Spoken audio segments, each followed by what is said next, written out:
আমি বেরোচ্ছি প্রচারে। আজকে আমার শিলিগুড়ি থেকে চালসা যেতে হবে, সন্ধ্যা হয়ে যাবে। তারপরে আমি ওখানে একটা কমিউনিটির সাথে মিট করব।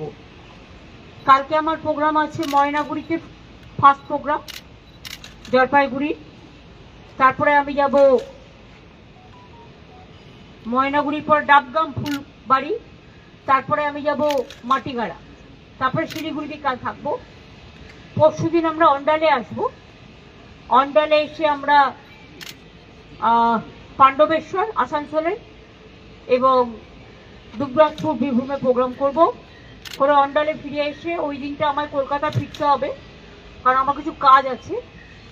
তারপরের দিনই আমি আবার ফিরে যাবো বিকেলে। আমি আপনাদের একটি কথা বলার জন্য এসেছি, এই ইলেকশন কমিশন যে নিরপেক্ষ নয়, আমি তার একটা প্রমাণ আপনাদের দেখাতে চাই। ইলেকশন কমিশনের নোটিফিকেশনে বিজেপি ভোটের চিহ্ন, সিম্বল নিশ্চয়ই আপনারা দেখতে পাচ্ছেন। এই দেখুন বিজেপির সিম্বল। একটা ইলেকশন কমিশন তাহলে কার ইশারায় চলছে, কার কথায় চলছে? নন্দীগ্রামের বিডিও চলে আসছে ভবানীপুরে, কারণ গদ্দারের নিজের লোক বলে ৭৩ জন রিটার্নিং অফিসারকে কালকে চেঞ্জ করা হয়েছে। এর আগে চিফ সেক্রেটারি থেকে, হোম সেক্রেটারি থেকে, ডিজি থেকে, সিপি থেকে প্রায় ৬০-৭০ জন আইএস আইপিএস কে বাংলায় যারা কাজ করে বাইরে পাঠিয়ে দেওয়া হয়েছে। এবং কখনো কখনো বলে না ঠাকুর ঘরে কে, আমি তো কলা খাইনি। and now the cat is out of the bag. Election কমিশনের নোটিফিকেশনে বিজেপির চিহ্ন। তো ব্যাকডোর থেকে খেলছেন কেন? সামনাসামনি খেলুন, সবাই তো বুঝতে পারছে। কালকে মধ্যরাত্রে এসআইআর লিস্ট কেন বেরোবে? এখনো পর্যন্ত পাবলিক জানে না। এখনো লিস্ট বুথে টানানো হয়নি, ব্লকে টানানো হয়নি, জেলায় টানানো হয়নি।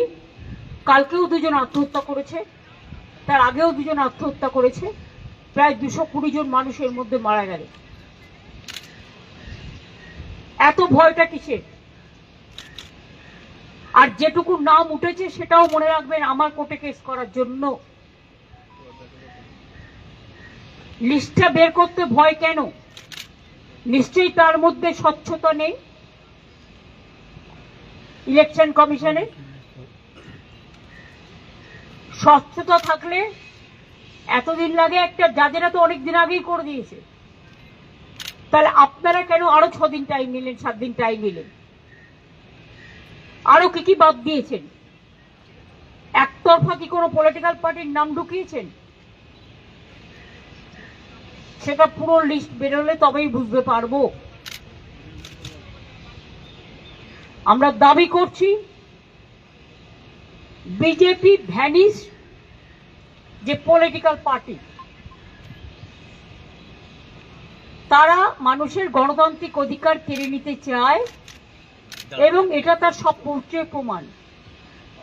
এটি it is not for Kerala, এখানে লেখা আছে কিন্তু ওপরে অল স্টেটস অ্যান্ড ইউটিজ। মানেটা কি? ক্লারিক্যাল মিস্টেক বললে হয়ে যাবে? হ্যাঁ, এটা ক্লারিক্যাল মিস্টেক না, এটা political intention, deliberate attempt, and cat is out of the bag. Now I will request all the political parties together, let us fight against the one-sided dictatorship, autocracy, and one political party ruled government and their agencies to take strong action to protest and to see that election must be free and fair.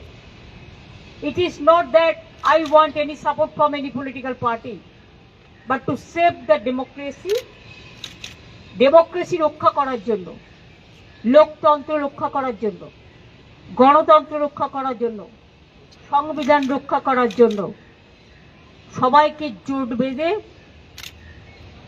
কে বাম কে ডান ভুলে যান, যারা এই চক্রান্তের বিরুদ্ধে এক হয়ে লড়াই করতে চান, আমার পাশে থাকার প্রয়োজন নেই, কিন্তু মানুষের পাশে থাকুন। আমার এটুকুই বলার ছিল, বাদ বাকি তো মিটিংয়ে দেখা হবে। আপনারা সবাই ভালো থাকবেন, সুস্থ থাকবেন। The election commission has still not declared how many names have been deleted in the supplementary list. That's why it is my question. Why they are so afraid and scared? I have got the information when I will be reaching at Siliguri. Then only they will announce the list. I do not know what is the political vendetta, why they are cheating the people, why they are misleading the people. আর কত প্রাণ হবে বলিদান, মানুষের ভোটাধিকার কেড়ে নেওয়ার কোনো অধিকার ওদের নেই। এসআইআর